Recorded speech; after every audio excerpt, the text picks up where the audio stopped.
Hello students, দেখো আমাদের যেটা লেন্স আমরা দর্পণ বা মিররে যে প্রবলেমটা ফার্স্টে করতে দিয়েছিলাম সেটা হলো একটা অবজেক্টকে একটি কনভেক্স মিররের সামনে এফ ডিসটেন্সে রাখা হলো। এর ফোকাল লেন্থ হচ্ছে এফ আর অবজেক্টটাকে রেখেছি এর সামনে এফ ডিসটেন্সে। তাহলে এর ইমেজটা কোথায় হবে? এটা জেনারেলি দেখা যায় যে প্রবলেমটা অনেক সময় ফোকাসের সমান ডিসটেন্সে অবজেক্ট রাখছে, তার মানে ম্যাক্সিমাম স্টুডেন্ট এটার আনসার দেয় ইনফাইনাইট হবে, কি তাই না? যে ফোকাসের সমান ডিসটেন্সে অবজেক্ট রাখলে তার ইনফাইনাইট ইমেজ সলভ করবে। কিন্তু এটা মনে রাখতে হবে যে এফ ফোকাস দৈর্ঘ্যের উত্তল দর্পণের সামনে যদি এফ দূরত্বে বস্তুটা রাখা হয় তাহলে কিন্তু অসীমে তৈরি হবে না, কারণ এটা এর ফোকাস নয়। এর ফোকাস তো রয়েছে এই সাইডে, এর ফোকাস আছে এখানে, এখানে সেন্টার অফ কার্ভেচার এইখানে এর ফোকাস, অর্থাৎ ফোকাসে তো অবজেক্ট রাখা সম্ভব নয় এখানে। এটা হচ্ছে সেন্টার অফ কার্ভেচার, এটা তো ফুল। তাহলে আমরা এখানে যেটা ফর্মুলাটা সলভ করব যে যদি অবজেক্টটাকে রাখা হয় এই দূরত্বে তাহলে তার ইমেজটা কোথায় তৈরি হবে এবং তার ম্যাগনিফিকেশন কত হবে, এটা position of the image and its magnification এটা বার করতে হবে। তাহলে কি কি দেওয়া রয়েছে কোশ্চেনের? সাপ্লাই ডাটা কি? সাপ্লাই ডাটা হলো an object is placed at a distance a in front of the mirror of focal length convex mirror of focal length a. Find the position and magnification of the image. তাহলে আমরা যেগুলো দেওয়া আছে লিখে নিলাম। এগুলো হচ্ছে মাইনাস এ, left সাইডে আছে তাই এটা মাইনাস এ, ফোকাল লেন্থটা এই সাইডে, এটা হয় ফোকাল লেন্থ এ, এই বি ভ্যালু এটা পজিটিভ, এটা রাইট সাইডে এটা পজিটিভ প্লাস এ, আর ইমেজ ডিসটেন্স বার করতে হবে ভি। আমরা মিররের যে formula 1/v plus 1 equal to 1/f থেকে কাজে লাগালাম। এখানে ইউ এর যে সিম্বল সহ যে ভ্যালুটা আছে সেটা পুট করে দেওয়া হলো। ফোকাল লেন্থ যে ভ্যালুটা f ইকুয়াল টু 1 প্লাস এটা পুট করে দেওয়া হলো। যদি বার করতে হবে তার সিম্বল আমরা পুট করলাম না, দেখা যাক কি আসে। এটা ক্যালকুলেশন করতে গিয়ে 1 মাইনাস এর রাইট সাইড নিয়ে গেলে 1 প্লাস হলো 1/f দ্যাট ইজ 2/f হয়ে গেল। তারপরে এখান থেকে রেসিপ্রোকাল করে নিয়ে v এর ভ্যালুটা হচ্ছে f/2, অর্থাৎ বোঝা গেল যে অবজেক্টটাকে যদি আমরা ফোকাসের সমান ডিসটেন্সে রাখি তাহলে ইমেজটা ফর্ম করবে এই রকম একটা জায়গায়, যেটা v এর ভ্যালুটা আসছে +f/2। কি তাহলে এটা হচ্ছে তার ইমেজের পজিশন। এই p টা যদি আমাদের অবজেক্ট হয়, p যদি অবজেক্ট হয় তাহলে ইমেজটা হচ্ছে এই পিছনে f/2 ধরে। তাহলে এখান থেকে ম্যাগনিফিকেশন, আমাদের মিররের ক্ষেত্রে ম্যাগনিফিকেশনের formula f f is equal to -v/u। এটা মাইনাস প্রথম থেকে দিয়ে রাখতে হয়, কারণ জানি আমরা যে মিররের ক্ষেত্রে যে ফর্মুলা আছে সেটা ম্যাগনিফিকেশন, এটা এক্সিয়াল এটা হচ্ছে লিনিয়ার ম্যাগনিফিকেশন। লিনিয়ার যে অবজেক্ট যদি এরকম জায়গায় থাকতো তার ইমেজটা যেভাবে হতো, এই অবজেক্টটা যদি এরকম হয় তার ইমেজটা এখানে ইমেজটা রিয়েল ইমেজ হবে না, এটা ভার্চুয়াল ইমেজ হবে। ভার্চুয়াল হলে ইরেক্ট হবে। কিভাবে লাইট রে আসছে সেটা তোমরা দেখিয়ে দিতে পারো। প্যারালাল বিম অফ রে এটা এসে পড়ে, এটা মনে হবে যেন এই ফোকাস থেকে যাচ্ছে, এইভাবে এইদিকে চলে যাবে একটা রে। আর একটা রে যদি তোমার সেন্টার অফ কার্ভেচারের দিকে মিট করতে চায়, এরকম ভাবে যেতে চাই, যদি টুয়ার্ড সেন্টার অফ কার্ভেচার যায় তাহলে সেটা এইদিকে যখন এক্সটেন্ড করা হবে এদিকে সেন্টার অফ কার্ভেচার দিয়ে অপোজিট ডিরেকশনে বাউন্স করে যাবে, এইদিকে চলে যাবে। তখন এই দুটো রে যেখানে মিট করছে সেখানে ইমেজটা ফর্ম করবে। যাই হোক, এখানে আমার magnification M is equal -v/u -v/u। v এর ভ্যালুটা আমরা তো পেয়ে গেছি f/2, আর u এর ভ্যালু -f, মাইনাসে প্লাস হলো, f কেটে গেল, অর্থাৎ ম্যাগনিফিকেশন হলো হাফ। এবারে যদি এটার হাইট বলে দিত, অবজেক্টের হাইট h ও, তাহলে ইমেজের হাইট কত হতো সেটা আমরা এখান থেকে করে নিতে পারতাম। h o h ইমেজ ম্যাগনিফিকেশনের আরেকটি ফর্মুলা রয়েছে, h image by h object. এটার ভ্যালুটা আমাদের হাফ এসেছে, সেখান থেকে height of the image is equal to height of the object by 2, এরকম ব্যাপারটা করা যেত। লেন্থ বলা থাকলে সেখান থেকে আমরা ক্যালকুলেট করে নিতাম। তাহলে এই প্রবলেমটা আমার হয়ে গেল। কি এই প্রবলেমটা দেওয়া ছিল, একটা অবজেক্টকে ইউ এর ফোকাসের সমান ডিসটেন্সে রেখেছি, এর ফোকাল লেন্থে কোথায় ইমেজ হবে তার ম্যাগনিফিকেশন কত হবে। আর যদি এর হাইটটা অবজেক্টের হাইট যদি দেওয়া দেয় এইচও দেওয়া যদি থাকে তাহলে এইচ ইমেজটা কত হবে সেটাও আমরা করে নিলাম বাড়তি। তারপরে যে প্রবলেমটা আসছে আমরা, তারপরে যে প্রবলেমটা, এটা কি করা হলো, এটা একটা কনকেভ মিরর। এই কনকেভ মিররের ফোকাল লেন্থ এটি কনকেভ মিরর, তার ফোকাল লেন্থ f, এর সামনে একটা অ্যারো রাখছি তীর, এরকম ভাবে এক্সিস বরাবর রাখা হচ্ছে। এই কাছের প্রান্তটা আছে 2f দূরে, আর দূরের প্রান্তটা তাহলে 2f প্লাস f বাই 3 দূরে রয়েছে। কি length of the arrow, length of the arrow is length of the arrow is f by 3.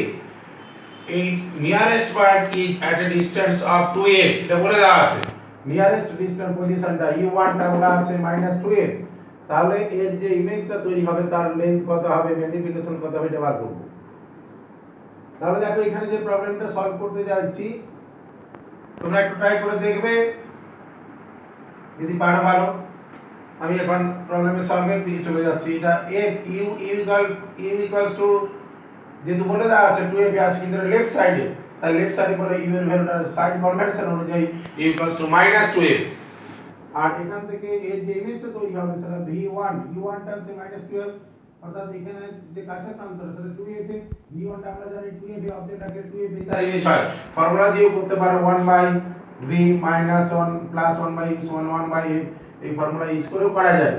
তো 1/v plus 1/-2f is equal to 1/1/f plus f, এখান থেকে 1/v is equal to 1/f 1/f, আর এটা যদি আমরা করি এটা negative হবে, এটা নেগেটিভ 1/-1/f plus 1/2f, এটা করলে দেখো তোমার আবার আসবে যে রেজাল্ট আসবে এটা -1/2f হবে, অর্থাৎ v is equal to 2f, v is equal to -2f, অর্থাৎ 2f এ অবজেক্ট রাখলে 2f এ যদি অবজেক্ট রাখা হয় তাহলে 2f এ তার ইমেজ ফর্ম করবে। এটা করার আর দরকার নেই, কারণ আমরা জানি সেন্টার অফ কার্ভেচারে অবজেক্ট রাখলে সেন্টার অফ কার্ভেচারে তার ইমেজ তৈরি হয়। তাই জন্য আমি डायरेक्टली লিখে নিয়েছিলাম u1 = -2f হলে v1 টাও 2f হবে -2f। এখন u2 টা কত, না u2 টা হচ্ছে যে আরো f/3 বেশি, কিন্তু লেফট সাইড বলে নেগেটিভ, তাহলে f2f + f/3 that is 7f/3, এটা যে আমাকে ক্যালকুলেট করতে হবে v2 টা কত। তো v2 টা ক্যালকুলেশনের জন্য আমরা এখানে চলে এসেছি, আমরা v2 টা ক্যালকুলেট করছি, এখানে দেখে নাও v2 টা কে করছি কি যে মিরর ফর্মুলা সেটাকে নিলাম, মিরর ফর্মুলাকে 1/v + 1/u = 1/f। এখানে v2 টার যে ভ্যালু, v2 টাকে আমরা বার করব, তাই v2 সিম্বল দিলাম না, u এর যা ভ্যালু আছে u টাকে আমরা এখানে -7f/3 ধরছি, আর f এর ভ্যালুটা 1/f হলো। এটাকে যদি আমরা এলসিএম রাইট সাইডে সব টোটালটাকে নিয়ে চলে যায়, তাহলে -1/f প্লাস 3/7f, এটাকে করে নিলে যে রেজাল্টটা আসছে -7 + 3 / 7f, সেখান থেকে -4/7f। তাহলে এখান থেকে v2 এর যে ভ্যালুটা, v2 এর ভ্যালুটা আমরা পেয়ে গেলাম -7f/4, অর্থাৎ যখন অবজেক্ট ডিসটেন্সটা, অবজেক্টটাকে যখন আমরা -7f/3 তে রাখবো, অর্থাৎ u2 টা যখন হচ্ছে -7f/3, u2 টা যখন -7f/3, তখন আমার v2 টার ভ্যালুটা চলে এসেছে এটা। যাই হোক, এখন এইখান থেকে আমরা কি করব, তাহলে অবজেক্টের কাছের পয়েন্টের ডিসটেন্সটা হচ্ছে কি যে u1 টা 2f, আর দূরের পয়েন্টটা f/3 বেশি দূরে, সেখান থেকে যেমন আমরা তার লেন্থটাকে আমরা ইনক্লুড করেছিলাম, object distance nearest point plus far পয়েন্টের ডিসটেন্স বার করতে গেলে f/3 অ্যাড করলাম। এখন আমাদের ইমেজটা তৈরি হলো, দুটোই নেগেটিভ।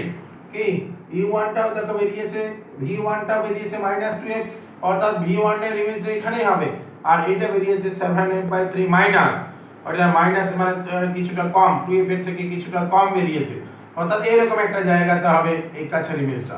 তার মানে ইমেজটা এই রকমের দেখতে হবে, এটা যদি l হয় এটা তাহলে l ডাইরেক্ট হবে।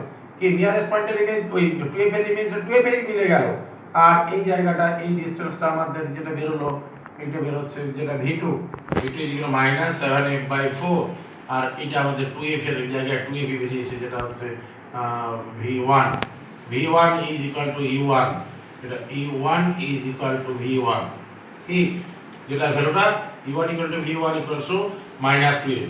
তাহলে এই যে ইমেজটা তার লেন্থ কত, না 2f এর ডিসটেন্স মাইনাস, তার থেকে আর -7f/4 এর মাইনাস করলে এই জায়গাটা পাওয়া যাবে। তাহলে আমরা এটা লেন্থ অফ দা ইমেজ বার করেছি। লেন্থ অফ দা ইমেজ, এটা অবজেক্টের লেন্থটা দেওয়া আছে f/3, তাহলে ইমেজের যে length last is equal to v1 - v2 করে নিলাম তার মড ভ্যালু। তো v1 এর ম্যাগনিটিউড আর v2 এর ম্যাগনিটিউডের ডিফারেন্স, দুটোই যেহেতু সেম দিকে, তাহলে তার লেন্থের সাইজ 2f এর এটার ম্যাগনিটিউড আর এটার ম্যাগনিটিউড এর ডিফারেন্স করলাম, কারণ দুটোই সেম সিম্বল, অপোজিট সিম্বল হলে কিন্তু প্লাস করতে হতো কি, তাহলে এটা আসছে তোমার 2f মাইনাস 7f/4 কি, কোথা থেকে আসছে এটা, না এটা হচ্ছে যে তোমার যেটা v1 মাইনাস v2 এর মড ভ্যালু গুলো করছি, এটা করে নিয়ে আমার দেখা গেল রেজাল্টটা এলো, এটা 8f মাইনাস 7f মানে হচ্ছে 1f/4, অর্থাৎ এর লেসটা হয়ে গেল f/4, তাহলে এর হলো f/3, এর লেস হলো f/4, এই দুটোকে আমরা পেয়ে গেলাম। তাহলে ইমেজের অবজেক্টের লেন্থ এটা যদি হয় along প্রিন্সিপাল অ্যাক্সিস, এটা হচ্ছে তার ইমেজের লেন্থ along প্রিন্সিপাল অ্যাক্সিস। দেখেন এটা যেহেতু প্রিন্সিপাল অ্যাক্সিস বরাবর আছে, তাহলে এজের যে বিবর্ধন বা ম্যাগনিফিকেশন বার করব, সেই ম্যাগনিফিকেশনটাকে বলা হচ্ছে অ্যাক্সিয়াল ম্যাগনিফিকেশন। অ্যাক্সিয়াল ম্যাগনিফিকেশন সমান কি, অ্যাক্সিয়াল ম্যাগনিফিকেশন সমান হচ্ছে তোমার ইমেজের যে length along the principal axis divided by অবজেক্টের যে length along the principal axis, সেই দুটো রেশিও নিতে হবে।